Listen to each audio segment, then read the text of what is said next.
Assalamualaikum warahmatullahi wabarakatuh.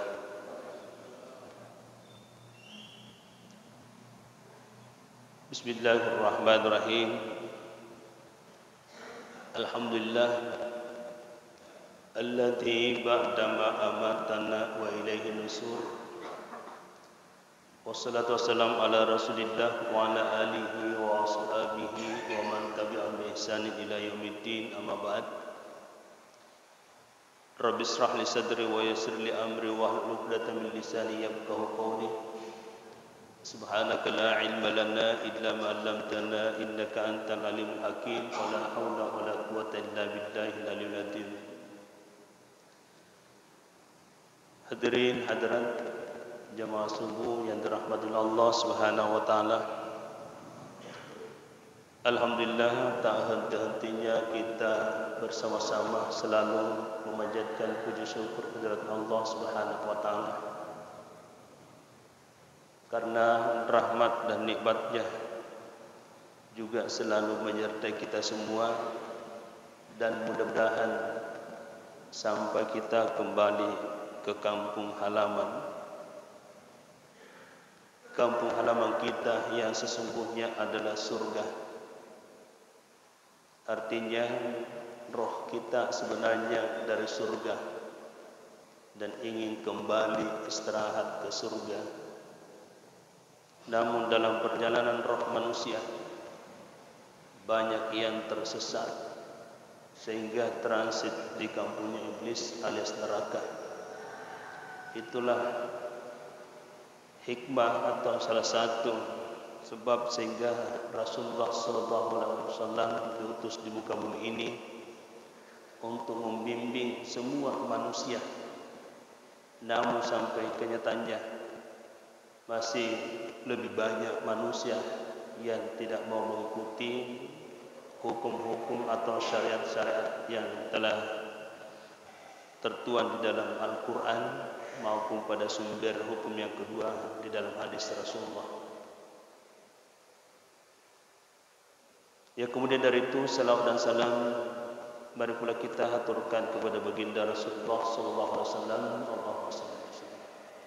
Dengan selalu bersalawat kepadanya, insyaallah kita akan mendapat syafaatnya. Kaum muslimin dan muslimat jamaah subuh yang dirahmati Allah, insyaallah lanjutannya pada subuh hari ini, di mana tema yang telah disampaikan tadi malam bahwa pemahaman syariat dalam ilmu tasawuf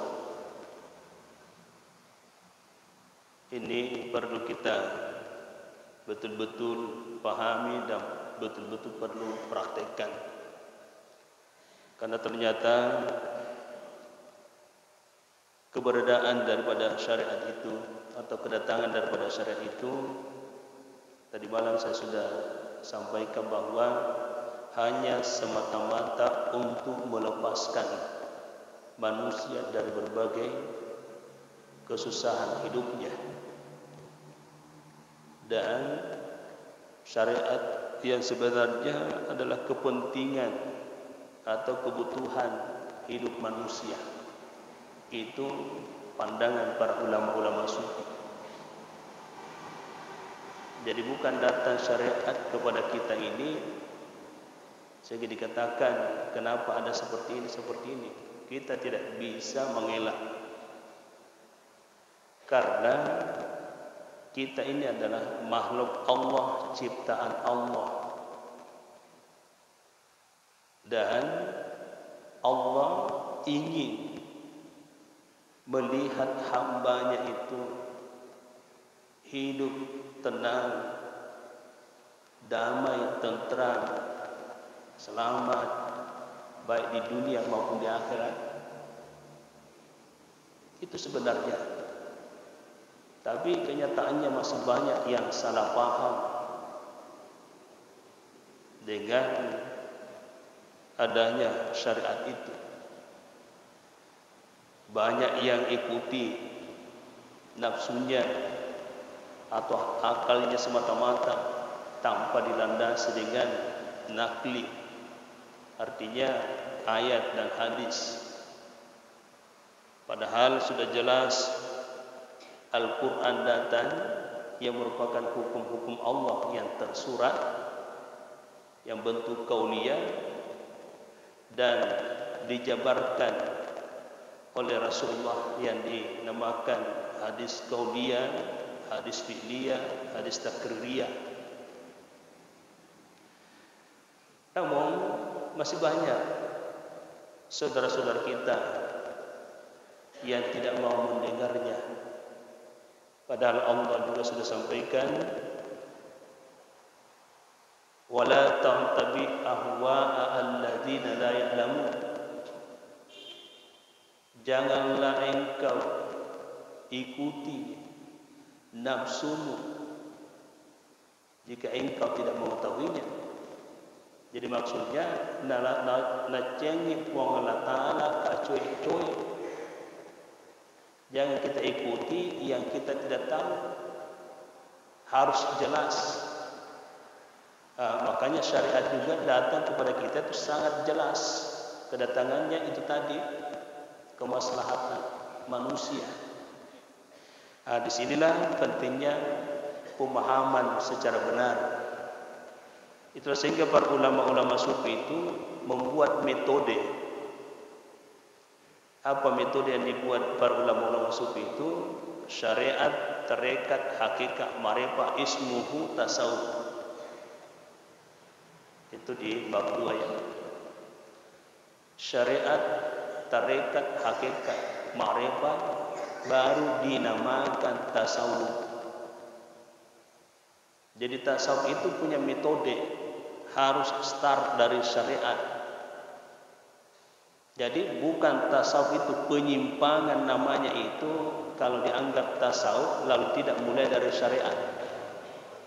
Harus ikuti aturan-aturan hukum-hukum Allah yang ada di dalam Al-Quran. Yaitu sehingga saya melihat dan mengamati di masyarakat itu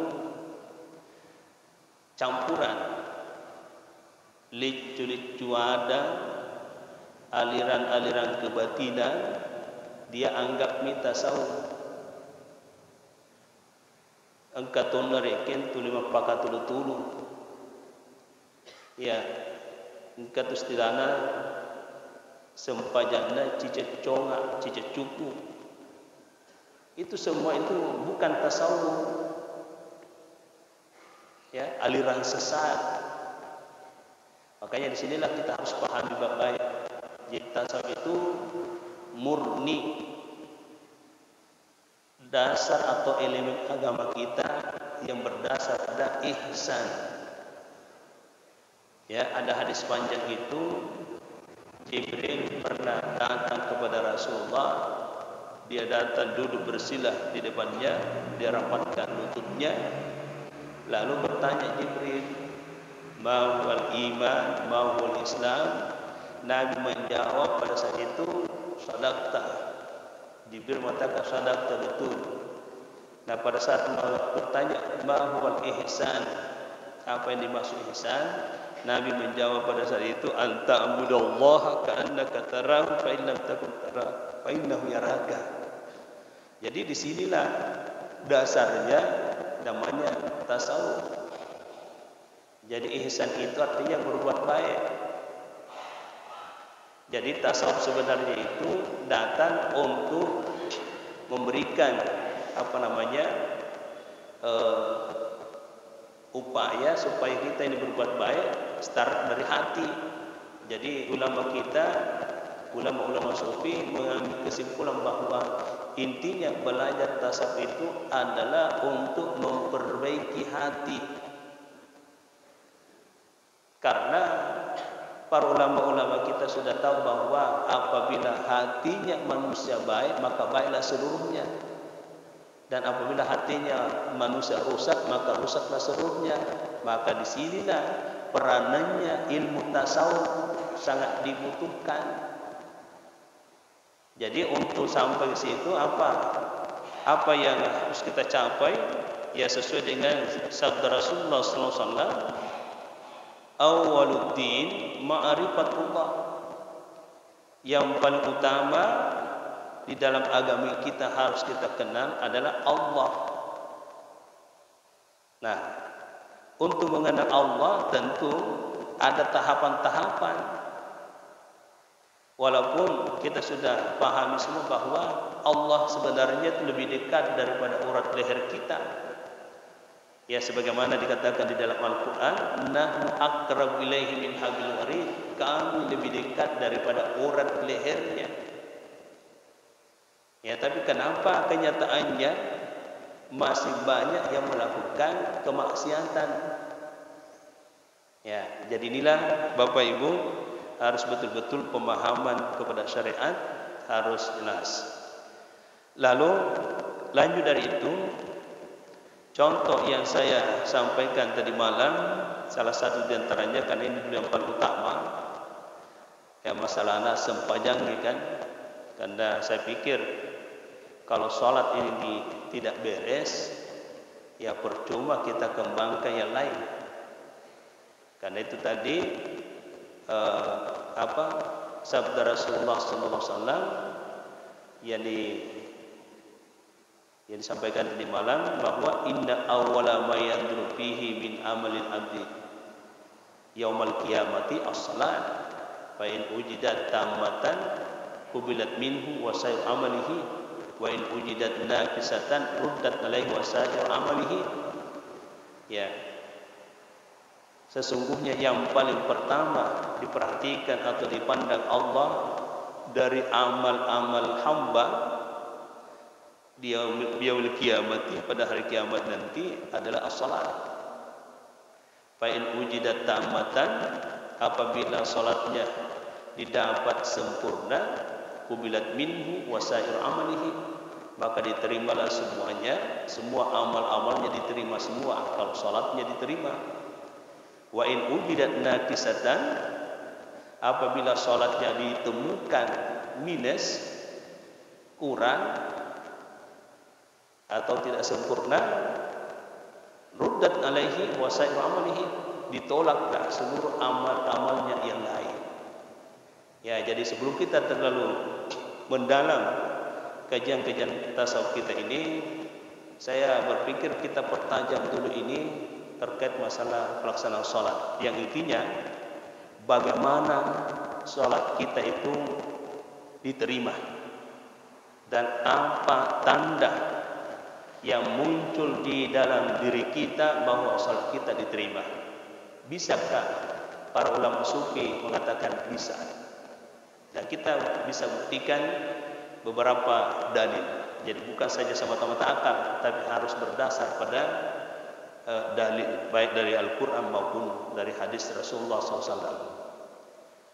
Nah, salah satu contoh atau tanda salat seseorang itu diterima sesuai dengan firman Allah Subhanahu wa taala, inna sholata tanha anil fahsya'i wal munkar. Ya, disinilah berdasar pada ulama-ulama sufi. Wilukim missing iri kemakada na terima kasempajat tapung Allah taala ya gede. Jadi dasarnya ini, sesungguhnya salat dapat mencegah kita dari perbuatan keji dan mungkar. Jadi ada ulama memahami bahwa yang dimaksudkan itu adalah salat yang diterima. Dasarnya apa? Karena diawalinya dengan harfu taukid. Jadi inna adalah harfu taukid. Jadi bermakna si tongat-tonganna sampajan natarmai pengelatana tanha anil fahsya wal munkar, dapat mencegah kita dari perbuatan keji dan munkar. Jadi kenyataannya dalam kehidupan sehari-hari, kapan dipertemukan dengan perbuatan maksiat atau ada dosa di depan kita, lalu tidak ada di dalam perasaan kita menegur hati kita, ya, maka ada dosa tumbuh. Tani itu agak gamu harang ya tu. Kode gaga mak bici rilalanga kita berarti salat bermasalah. Ya, salat bermasalah. Jadi angkat tu dampingi wi. Ya, angkat tu dampingi atita. Angkat dampingi atita. Nah, di dalam Al-Qur'an di situ Allah sampaikan falhamaha fujuraha wa taqwaha.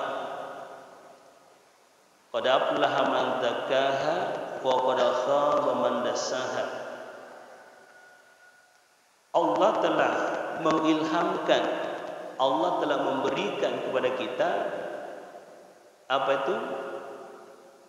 Fujuraha wa taqwaha. Jadi fujuraha adalah potensi keburukan, takwaha potensi kebaikan. Dan yang tinggal di tengah adalah hati. Jadi itulah hati kita dua yang dampingi. Fujuraha, takwaha. Nah, penjelasan fujuraha potensi keburukan, disinilah bersemayam makhluk halus yang dinamakan setan, jin, iblis. Apa maksudnya ini? Dia berbisik ke dalam hati, dorongi lau salah hati. Nah, bedanya dengan takwaha. Takwaha itu potensi kebaikan.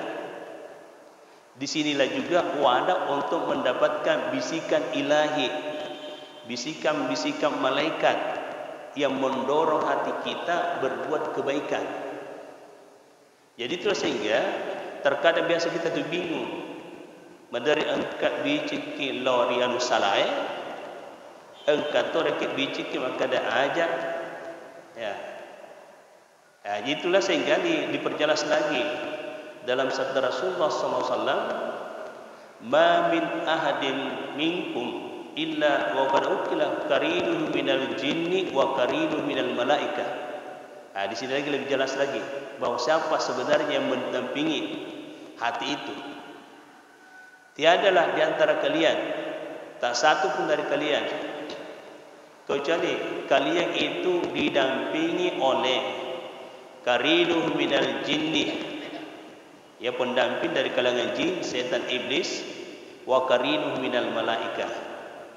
Jadi ternyata hati kita dua makhluk halus dampingi selama hidupnya, ya, jin, malaikat, ya, jin, malaikat. Itu kata Rasulullah. Nah, dua-duanya ini tidak pernah akur, ya, tidak pernah akur, karena satu mendorong untuk keburukan, satu mendorong untuk kebaikan. Jadi pada itu mereka berkompetisi. Ya, terkadang kita biasa bingung, stres dan seterusnya, bimbang. Ya, nasabah si garuk baru dekat hati, magi nasabah iro hati lalu tidak tenang, kosa hati nasabah angka mak garuk pulwendra di bagian kiri, angka bagian kanan. Jadi biasa tu kosa hati. Ya, nah kalau hati gelisah begitu, tidak tenang, akal pikiran dipengaruhi. Tubuh ini tidak ada bedanya dengan boneka. Apa komando dari hati? Coy tubuh. Tidak kemampuannya tubuh ini. Yang punya kemampuan itu adalah hati kita. Makanya itulah sehingga hati betul-betul harus dijaga baik-baik. Harus dijaga baik-baik itu hati. Kalau hati sudah memberikan komando, akal pikiran pasti bergerak. Lebih-lebih itu buta. Kongka komando keluar hati. Makanya harus betul-betul hati dijaga ketat. Nah, salah satu manfaat daripada kajian daripada ilmu tasawuf itulah perbaikan hati. Hadirin hadirat yang dirahmati Allah Subhanahu wa taala. Jadi itu tanda bahwa salat diterima itu tadi tanha 'anil fahsya'i wal munkar.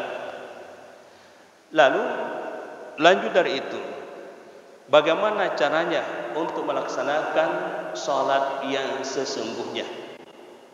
Petunjuk dari baginda Rasulullah SAW Sallu kama ra'aitumuni usalli. Salatlah kalian sebagaimana engkau melihat saya salat. Nah, bagaimana memahami hadis ini? Karena kenyataannya sekarang orang salat modelnya banyak, macam-macam.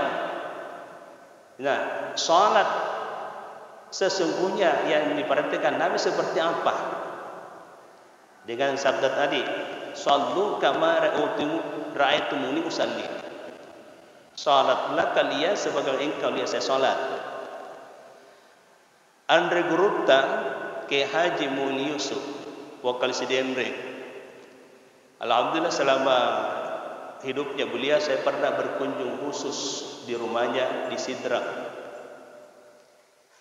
Beliau itu memahami bahwa kan ada bertanya makada maragaro paham naruang kiro adanna nabi makada sallu kama ra'aitumuni usalli. Salatlah kalian sebagaimana engkau melihat saya salat. Nah kenyataannya waktu kue kuma sempaja kita misalnya sempaja subuh engka kunu engka de.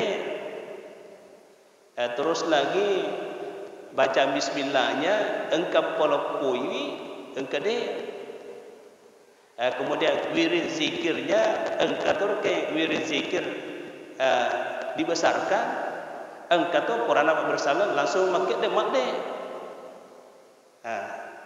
Bagaimana sebenarnya salat ala Nabi?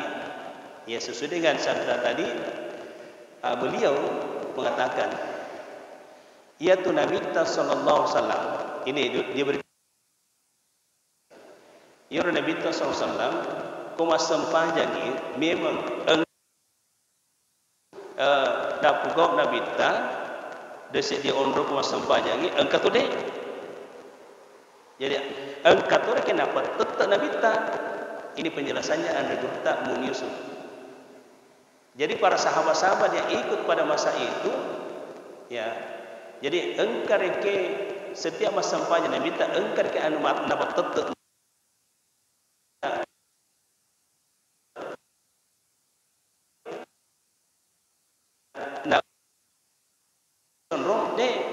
Kemudian di tempat lain juga dia lakukan baca lagi, dia amalkan lagi. Pindah di tempat lain lagi. Jadi Gurutta Muni Yusuf menyimpulkan bahwa ia tu dapat tetap inabita, ia tu nak sepakat ulama-ulama tak makukue rukun sempajangnya. Jadi rukun salat itu tidak pernah dia robah Nabi. Itulah jadi yang memberikan kesimpulan bahwa rukun salat ada 17 bukan Rasulullah. Kesepakatan para ulama, ya jumhur ulama istilahnya kan. Jadi ya rukun sempajang 10 itu. Jadi kalau dicari mana hadisnya tidak ditemukan, lafaznya tidak ditemukan. Karena ini adalah kesepakatan ulama bahwa iro nabat tete nabita kuma sampajangi iya no dipancaji rukun ya iro lenge biasa dari nabaca dari de itu sunnah siapa saja ya, jadi begitu Bapak Ibu. Jadi tahu salah kita bingung kenapa ada yang begini ada yang begini, itu sunnah. Terserah kembali ke itu. Berarti harus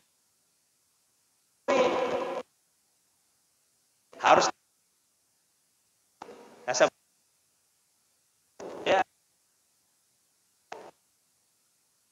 kita baca bismillah. Kita baca bismillah. Padahal itu ayat.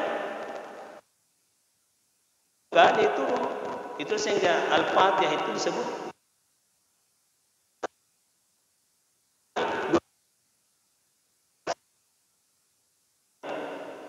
adalah Bismillahirrahmanirrahim. Jadi gitu. Hadirin hadirat yang dirahmati Allah Subhanahu wa taala. Jadi untuk diterimanya kita punya salat agar perlu ikaresui. Pertama, syarat wajib salat ada 5. Yang kedua, syarat sah salat ada 5. Rukun salat ada 17. Jadi harus dipahami dulu ini. Inilah namanya syariatnya salat. Aturan-aturan dari kesempajangnya. Ya. Jadi syarat wajibnya salat ada 5. Yang pertama Islam. Kedua balik. Ketiga berakal. Keempat tidak haid atau tidak nifas, ini bagi perempuan. Kemudian kelima, dakwah tentang salat sudah sampai. Nah, inilah syarat wajibnya salat.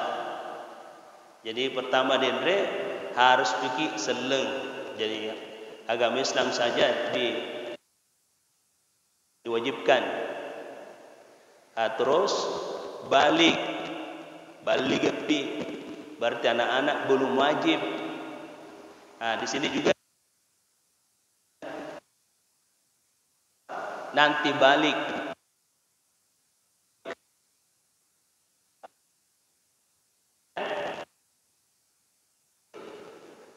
Tanda balik pada diri manusia, anak-anak baik laki maupun perempuan, itu apa? Kenimpahan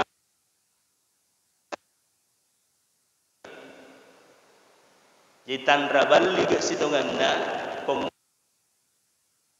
anak-anak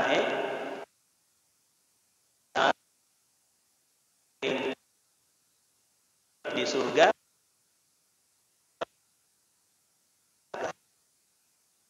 Situlah mulai diwajibkan salat, karena amal yang paling utama diperhatikan nanti di hari kiamat adalah salat. Makanya disitulah baru diwajibkan salat seseorang. Ya, jadi pamulen itu agak sendareke kubalik ini kipapakro. Terus jin iblis itu makuraga materu. Ya. Naganggu di materu. Jadi begitu Bapak Ibu ya. Jadi setelah itu yang ketiga berakal. Ya, berakal. Orang gila tidak wajib, tidak masuk syarat wajib sehat. Katakan rufial kalam an salasin, diangkatlah suatu hukum pada 3 hal. Ya, pertama anak sampai balik. Ya, orang gila sampai sehat akalnya. Kemudian orang tidur sampai bangun. Jadi begitu. Jadi kalau kita dalami semakin semakin enak, semakin jelas arah hidup kita. Jadi itulah sehingga kita harus pahami dulu baik-baik, perdalam dulu pemahaman syariat. Lalu tidak haid, tidak nifas. Nanti masuk syarat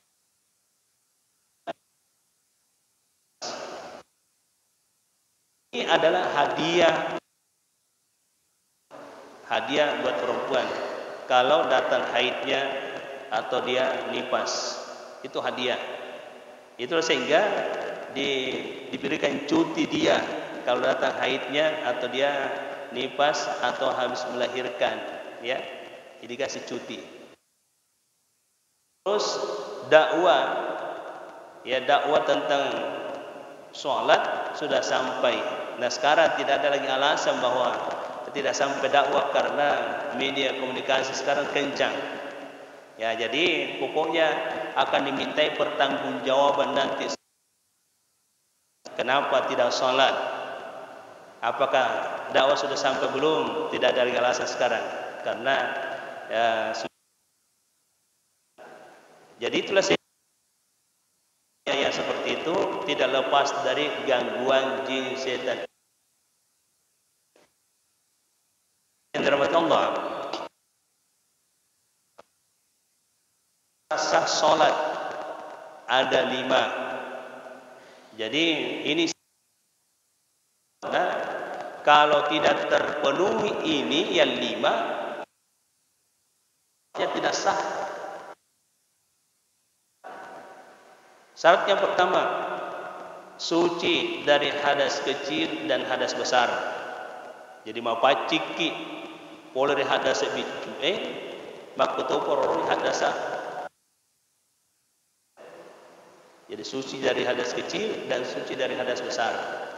Nah, itulah sehingga kalau kita kalau tidak berhadas besar,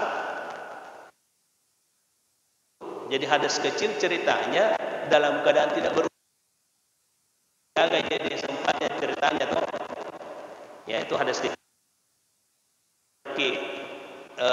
BAB buang air besar itu kita dalam keadaan hadas kecil itu sudah BAK buang air kecil juga sudah hadas kecil namanya.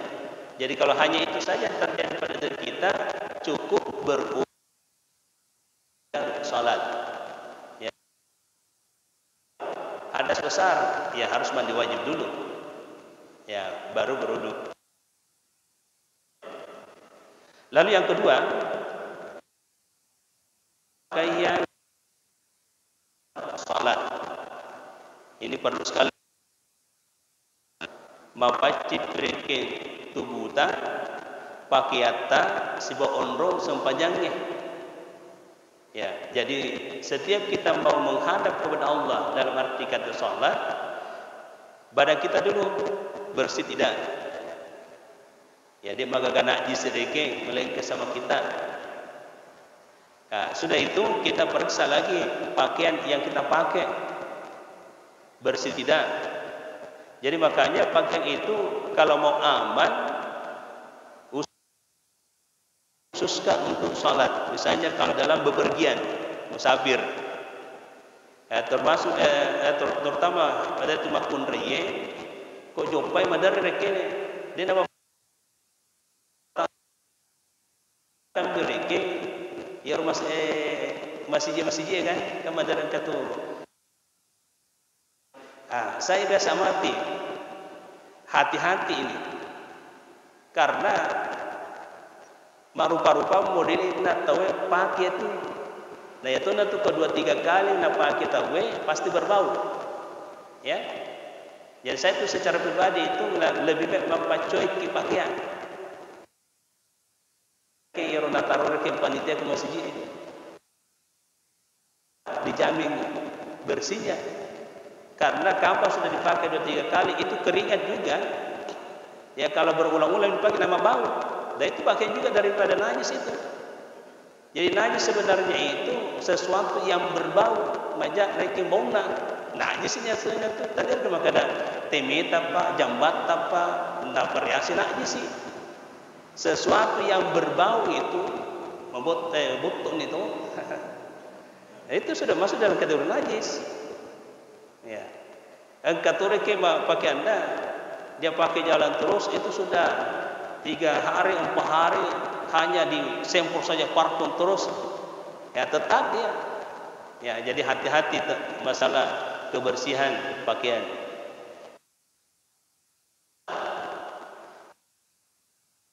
Ada yang di masjid itu punya petugas panitia ya madar reke orang tu saya di masjid amma ya taisin irko ka anu senda kotorannya. Jadi siapa bertanggung jawab? Ya sebenarnya kan siapa yang diamanahi sebagai pengurus masjid bahasan mana tu perlu diurus. Tanya mereka maka ada duit urus. Ini semua kan pahala cuma ini. Bukan main banyaknya pahalanya tuh kalau karpet itu dibersihkan itu berapa orang Madara pengurusnya gengsi. Dia dalam mapipaci, dia dalam mapakohe. Padahal di balik itu pahalanya luar biasa. Jadi tempat sholat harus betul-betul steril. Coba Madinah. Pokoknya kapan sudah selesai sholat lolos itu atau mapipacingnya. Ya. Ya, pokoknya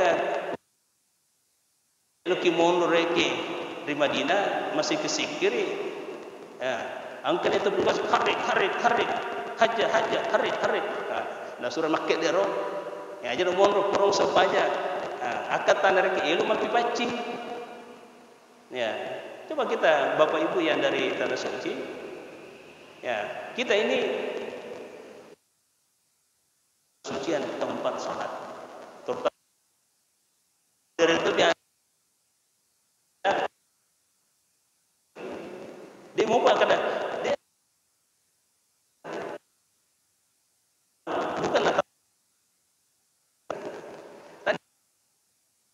kotoran dan prinsip semua ini. Lalu syarat sah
itu berarti dia tidak ambil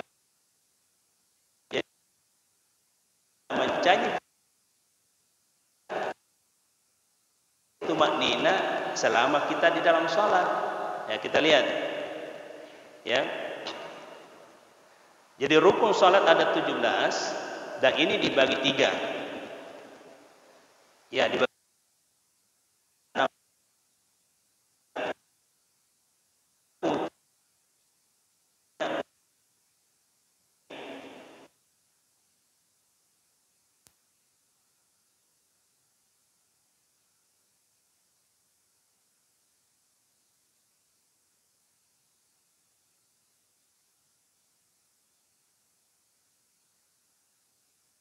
Jadi yang dimasukkan ulama-ulama hukum qalbiyah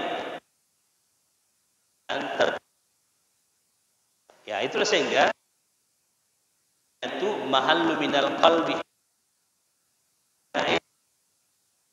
hati monro. Lalu muncul lagi pertanyaan, biko bicara di sini ada dua lagi pendapat. Meni nampak kata kabirena engkatoreke